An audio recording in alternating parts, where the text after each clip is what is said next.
Senator Boyd. Thank you, Madam Speaker.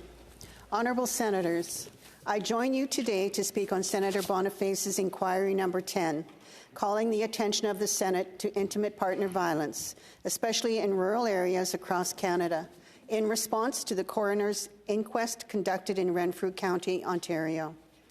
I'd like to begin by acknowledging that we are on the traditional and unceded territories of the Anishinaabe Algonquin Nation.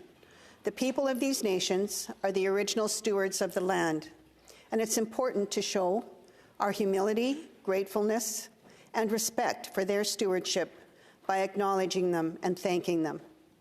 When we pay our respects to the ancestors, we reaffirm our relationship with one another. In doing so, we are actively participating in reconciliation as we navigate our time together in this place. Intimate partner violence in Canada is a significant issue that disproportionately impacts Métis, Inuit, and First Nations women, particularly in rural communities. In fact, 61% of all Indigenous women in Canada have experienced some form of psychological, physical, or sexual abuse at the hands of an intimate partner in their lifetime, compared to 44% of non-Indigenous women. While I am specifically addressing Indigenous women within my speech today, I would like to note that intimate partner violence is not limited to race, sexual orientation, or gender, but can and does occur across a great diversity of people and relationship types. The overrepresentation of Métis, Inuit, and First Nation women within intimate partner violence statistics cannot be attested to an isolated factor. It's a culmination of the intergenerational trauma experienced by Indigenous peoples, colonial legacies, structural and systemic inequities that exist within our institutions, the fragmentation of services, and the deep sense of institutional mistrust resulting from these relationships.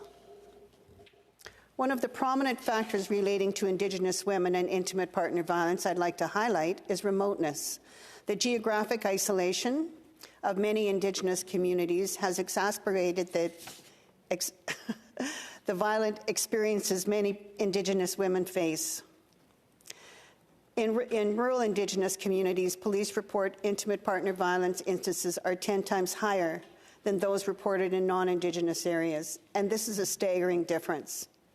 Aside from the sheer geographical isolation that may trap a woman with her abuser, remote communities often suffer from heightened poverty, social and psychological isolation, and multi-relational factors that hinder confidentiality. What seems to be very clear is that remoteness fundamentally equates to a scarcity of services. Shelter and housing, medical resources, and legal support are very limited in rural areas.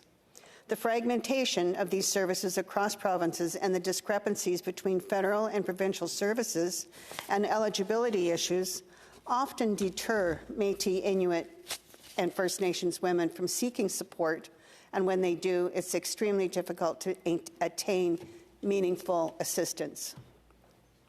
In addition, healthcare and social services as it relates is available to Indigenous clients is often devoid of any cultural sensitivity and fails to engage Indigenous knowledge, traditions, and laws.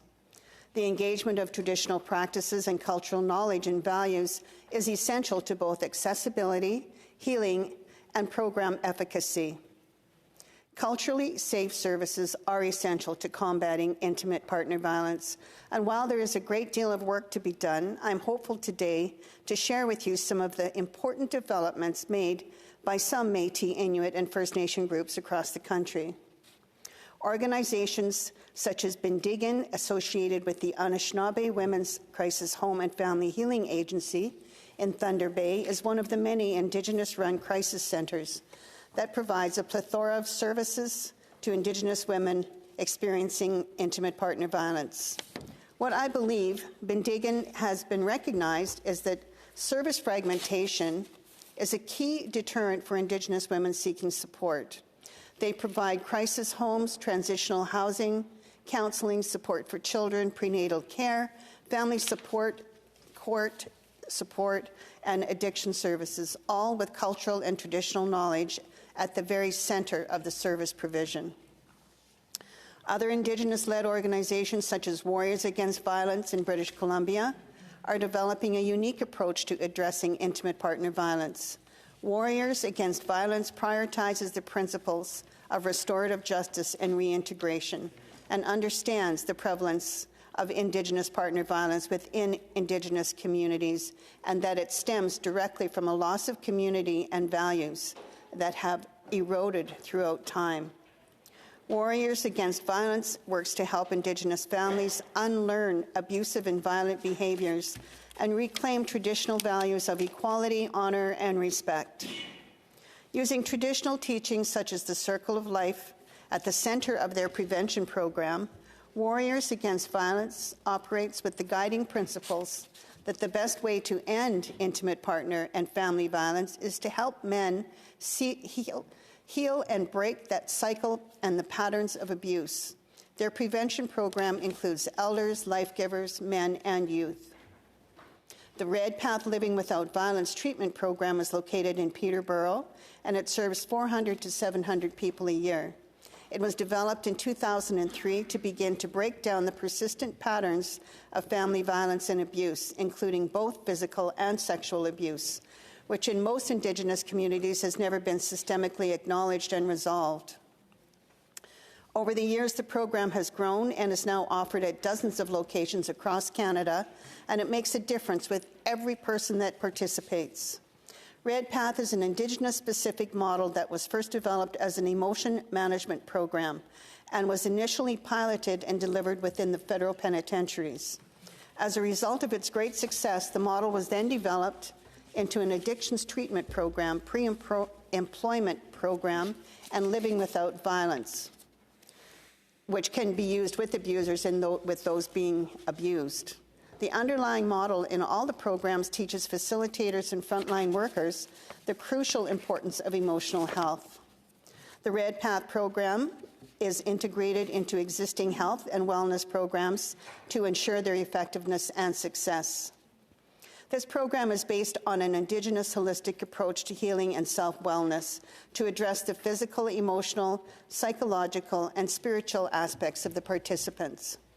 The most effective way to decrease problems which lead to intimate partner violence is through strengthening an individual's identity and awareness.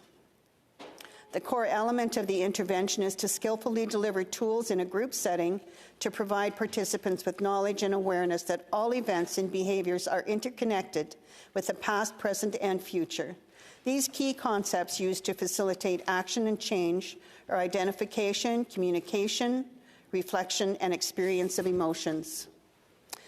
I would like to quote Red Path facilitator Tracy White-Eye. As one participant told me, Red Path is his precious bundle. It saved his life. He said there is no other program out there like it. He has been to treatment centers, to grief and bereavement programs, but nothing has changed his life like Red Path. He even made his partner and 2 children take the program, which he says changed their lives. He said it took him to areas that he didn't even know existed, to the root of his problems, where he learned to understand himself better, the root of his childhood. It was not a surface program. It uncovered the root causes and forced him to be more accountable. Importantly, the Red Path program reconnected these Indigenous men to their Indigenous culture, identity, and traditional ways.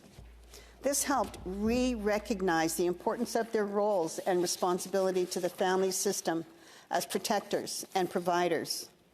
For women and children and their families and communities, these Indigenous men were reunited back with their families as healthy fathers, uncles, brothers, and grandparents.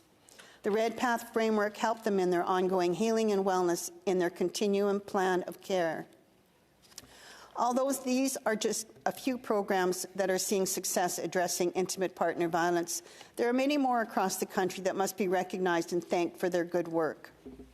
Honourable Senators, while there's still so much to be done when it comes to the relationship between Métis, Inuit, and First Nations women and intimate partner violence, I'm pleased that there are innovative Indigenous-led initiatives that are not only aiding in offering support and access to services, but further prioritize ideas of prevention and breaking the intergenerational patterns of abuse. I would like to close by sharing a few key points that Indigenous communities and service providers have shared that they have found that are vital in working towards ending intimate partner violence in Indigenous communities. For instance, honing productive referral pathways for Indigenous women seeking help while increasing access to crisis shelters and housing services. Developing healing and well-being services for Indigenous men. By implementing a whole cohesive approach, it facilitates the ending of the fragmentation of services that deter women in remote areas. And finally, and perhaps most importantly, working to engage Indigenous teachings within all intimate partner violence services and programs that aid in facilitating a culturally safe environment for Indigenous women seeking help. As my honourable colleague Senator Boniface has noted, with our understanding of intimate partner violence has progressed, there's a long road ahead, and it's imperative we keep in mind the disproportionate impact this issue has on Indigenous communities. Thank you, Miigwech Marcy, all my relations.